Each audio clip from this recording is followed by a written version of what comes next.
Kita akan lanjutkan, kami persilakan kepada Capres nomor 2 Pak Prabowo untuk bertanya kepada Capres nomor 1 Bapak Anies Baswedan. Waktunya 1 menit Pak Prabowo, kami persilakan. Saya cukup kaget karena beberapa hari yang lalu calon wakil presiden Bapak menyampaikan bahwa negara kita tidak dalam keadaan perang, sehingga untuk apa kita harus beli alat-alat perang. Tapi hari ini Bapak mengatakan Bapak setuju dengan kenaikan anggaran 1-2%. Jadi itu saya minta ketegasan. Yang kedua, ya sekali lagi data-data yang Bapak pegang adalah keliru, dan juga Pak Ganjar tadi juga banyak kelirunya. Saya sangat transparan, dan semua partai yang mengusung Bapak Profesor Anies mendukung APBN, berarti mendukung program saya, termasuk PDIP di Komisi 1. Waktu habis. Baik, Pak Prabowo. Baik, Pak Anies silakan untuk menjawab pertanyaan Pak Prabowo, waktu Anda 2 menit. Silakan. Ya, jadi kita butuh pertahanan yang sesuai dengan ancaman nyata yang ada di depan kita. Ancaman ini dirasakan oleh siapa? Dirasakan bukan saja di dalam batas-batas teritorial, tapi juga di keluarga. Bagaimana ancaman atas penipuan online, bagaimana ancaman atas peretasan, bagaimana ancaman atas judi online, bagaimana ancaman-ancaman terorisme. Itu semua membutuhkan perhatian. Jadi bukan memutuskan untuk belanja alutsista berdasarkan selera dan berdasarkan preferensi masa lalu, tapi justru harus mencerminkan kebutuhan masa depan. Inilah yang menurut kami penting. Ya, anggarannya perlu kita tingkatkan, tapi jangan keliru, ancamannya juga mengalami pergeseran. Jadi itulah sebabnya mengapa kita melihat perlunya ada strategi yang baik. Supaya apa? Supaya kekuatan yang kita miliki mereka bisa bekerja dengan optimal, tidak sia-sia. Lalu Pak Prabowo yang saya hormati, ini bukan soal pribadi, ini soal negara, ini soal policy. Penjelasannya ya di tempat ini, bukan di ruang-ruang tertutup yang tidak diketahui oleh publik. Justru kalau Bapak ketahui datanya salah, tunjukkan di tempat ini sehingga publik bisa mengetahui, bukan dalam pertemuan-pertemuan lain yang tidak jelas dari mana kita bisa menilai akurasinya. Jadi menurut hemat kami, bila ada di antara kami yang faktanya keliru, Bapak tunjukkan. Tapi kalau Bapak tidak menunjukkan, berarti memang faktanya benar. Itulah kenyataan yang ada di lapangan. Dan ini juga yang selalu kami gunakan. Kami gunakan fakta-fakta itu. Itulah sebabnya, Pak, kami melihat penting sekali untuk kita tenang, dingin, jangan emosional dalam menghadapi persoalan-persoalan kenegaraan, dalam menghadapi persoalan-persoalan pertahanan. Demikian jawaban kami. Terima kasih. Baik, terima kasih Pak Anies. Oke, tenang dulu.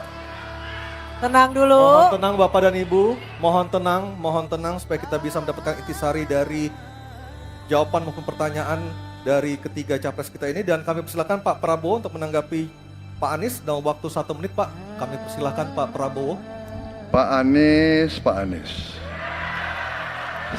Saya tidak bicara tertutup, saya bicara di Dewan Perwakilan Rakyat Komisi 1, di mana semua partai yang mengusung Bapak hadir dan menyetujui yang saya ajukan. Jadi, dan juga sekarang waktunya nggak ada, jadi saya mengundang kita bicara terbuka. Terbuka, silakan. Tapi saya ingatkan, Bapak cinta atau tidak dengan negara ini? Masa kita mau buka semua kekurangan kita, semua masalah kita buka di depan umum? Apakah itu pantas? Di negara yang baik, di negara maju, masalah rahasia ada, Profesor. Jadi bohong, saya tidak minta tertutup. Saya terbuka, Komisi DPR terbuka. Baik, waktunya habis. Waktu habis Pak Prabowo, waktu habis. Kami persilakan Pak. Mohon tenang. Tenang Hadirin, dulu, mohon tenang dulu, kita lanjutkan. Supaya pemirsa di rumah juga bisa mendapatkan intisari dari acara kita malam hari ini. Mohon tenang. Silakan Pak Anies untuk memberikan tanggapan atas pernyataan Pak Prabowo, waktu Bapak 1 menit. Tidak ada yang perlu dirahasiakan. Bapak Presiden menyampaikan, Bapak punya lahan lebih dari 340.000 hektar, sementara TNI kita, prajurit kita, selebih dari separuh tidak punya rumah dinas. Itu fakta, tidak perlu dibicarakan secara tertutup. Itu kekurangan yang harus kita perbaiki. Dan ketika tadi Bapak mengatakan, Bapak akan meningkatkan kesejahteraan.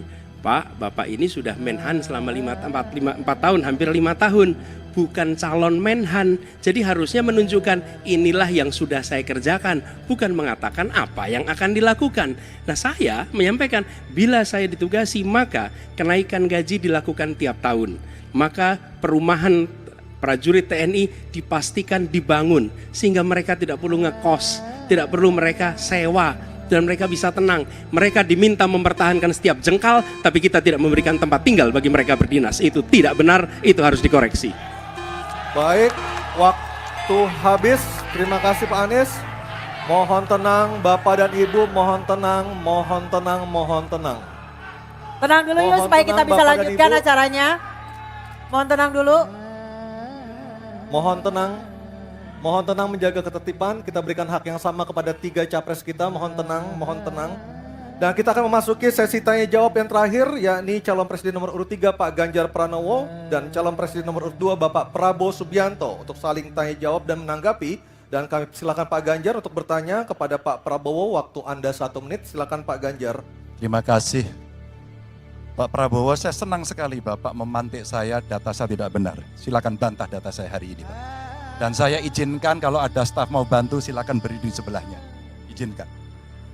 Pak, Global Peace Index kita menurut sumber Institute for Economic and Peace kita turun, Pak. Kalau mau diklosa boleh. Silakan. Saya bawakan ini dari rumah. Mari kita bicara data yang benar. Global Militarization Index kita sumbernya Bonn International Center for Conflict Studies turun. Semua skornya ada. Kapabilitas militer kita ini dari Law Institute Asia Power Index turun. Proporsi anggaran pertahanan kita sumbernya IISS Military Balance Plus turun. Pak Prabowo, saya mau bertanya kepada Bapak, termasuk kemudian capaian MEF kita hanya 65,49% dari target 79%. Mengapa terjadi penurunan dan apa solusinya? Waktunya Waktu habis. habis. Pak Prabowo silakan untuk menjawab pertanyaan dari Pak Ganjar, waktu Bapak 2 menit silakan. Jadi Pak Ganjar, saya sudah buat rencana, tetapi yang menentukan termasuk Menteri Keuangan. Dan masalah yang kita hadapi, tolong ya, saya memang sudah jadi Menteri Pertahanan 4 tahun, tetapi kita diganggu oleh COVID 2 tahun, di mana terjadi refocusing. Jadi banyak yang kita ajukan tidak disetujui oleh Menteri Keuangan. Jadi sebagai seorang menteri, sebagai seorang team player, saya harus loyal. Jadi ya saya tidak banyak bicara di depan umum ya. Tapi data-data yang Bapak ungkapkan masalah pesawat bekas ya. Saya ingatkan Bung Karno waktu menghadapi Irian Barat, seluruh alatnya bekas. Pak Ganjar, Bung Karno, seluruh pesawat terbang, kapal selam, cruiser, destroyer, semuanya bekas. Ya. Jadi kita juga masih pakai banyak sampai sekarang pesawat bekas. Jadi banyak data Bapak, mungkin niat Bapak baik, tapi mungkin tim Bapak, staf Bapak itu keliru memberi masukan. Ya. Jadi dalam alat perang, saya katakan, bukan baru dan bekas, tapi usianya. Usianya, kalau pesawat flying hours. Ya. Dan tentunya kita pasti mau yang terbaik untuk prajurit kita. Ya, tapi kita harus loyal kepada yang lebih besar. COVID, ada krisis Ukraine, pangan naik, BBM naik. Waktu habis Pak Prabowo, terima kasih. Kami persilakan Pak Ganjar untuk menanggapi jawaban dari Pak Prabowo. Waktu Anda 1 menit, mohon tenang. Maaf, kali ini Bapak tidak menjawab sama sekali pertanyaan saya, Pak. Saya pengen data yang Bapak katakan salah, data pertahanan Anda ini, Anda pertahanan saya, silahkan Anda bantah di sini. Bapak tidak mampu membantah dan Bapak menjelaskan pesawat bekas. Saya tidak pernah berbicara pesawat bekas dalam pertanyaan saya. Minimal saya bertanya, tadi kalau Bapak, maaf, mendengarkan terakhir, capaian MIF kita hanya 65-49% dari target 79%, dan ini mengkhawatirkan karena akhir tahun ini sudah harus selesai. Bapak juga tidak menjawab. Jadi artinya sebenarnya apa yang Bapak jawab dari seluruh pengelolaan pertahanan yang ada di Indonesia ini? Sungguh-sungguh saya meragukan itu karena data ini kemudian Bapak tidak mampu membantah di sini. Bahkan saya sudah memberikan ruang terbuka, kalau ada staf yang bisa membantu silakan berdiri di sini. Staf saya, oh Anda mau bilang angkanya silakan naik ke sini. Akan saya tunjukkan kalau Anda mau membantu. Terima kasih. Baik, terima kasih Pak Ganjar. Oke, tenang dulu. Tenang dulu. Kami persilakan Pak Prabowo untuk tanggapan dari pernyataan Pak Ganjar. Waktu Bapak 1 menit, silakan. Ya, jadi begini, yang Bapak ungkapkan itu saya bisa bantah, waktunya tidak cukup. Saya siap berjumpa dengan Bapak. Mari kita bahas satu persatu, akan saya buktikan. Saya butuh hari ini, Pak. Nggak bisa. Saya tidak dikasih waktu. Jadi Anda tidak fair. Anda minta saya kasih penjelasan yang begitu rumit, tapi waktu saya terbatas. Jadi saya transparan, saudara. Dan yang saya katakan, kalau kita bicara MEF itu mulai dari berapa periode yang lalu. Ya, kalau kita mau buka-bukaan, Menteri Pertahanan sebelum saya, apakah tidak juga berpengaruh? Juga Menteri Keuangan yang banyak tidak menyetujui disbursement. Jadi mari kita diskusi dengan baik sebagai negarawan dan tidak mencari-cari hal-hal yang keliru.